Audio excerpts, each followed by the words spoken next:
This is the third time that we've come out with a group of fishers, and it's just an amazing experience for myself and for the fishers, well really for all of those people who come out, to be able to spend this time with Biz and really get a really clear understanding of the black petrels and how they breed and how they live and how they feed and why this work is so important. The issue with the black petrels has been quite seriously endangered. The major threats to the petrels nowadays have been identified as through fishing. So that's commercial fishing, recreational fishing, as well as the land-based predators and things. And as a commercial fishing company, we feel a pretty big responsibility to do what we can to make sure that black petrels don't get caught, simply. So we're here to do what we call our chick banding trip, our chick trip. So we're here to band all surviving chicks in our study burrows.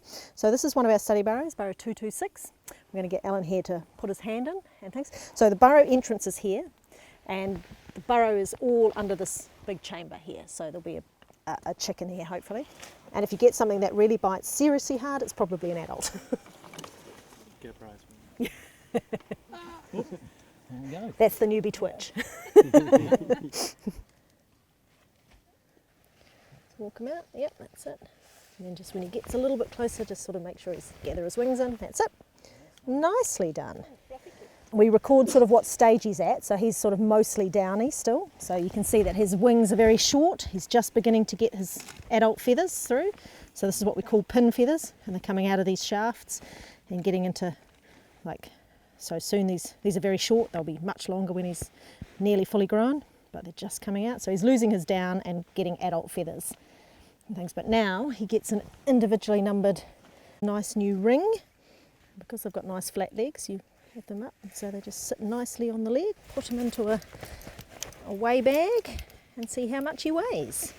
And that just gives us an idea of body condition. So he's 820. So not bad for that stage of development. And now the trick is to walk him back home. You just put his head in the burrow and a bit of his body and let him walk in, and he should probably know his way home. They are an endangered species, and we are about environmental sustainability, and that's part of, as fishing. So it is a major issue, and we're not there to catch birds, and we've got tools and things in place we're trying to avoid it. We have got such tools as a tory line, which all vessels have, and that protrudes behind your boat with tassels on it, and that's designed to scare the birds away while they're feeding. And it's also up to management while you're setting. Skipper and crew is chucking on weights at appropriate times to sink your gear, is not to attract and cause the birds to feed.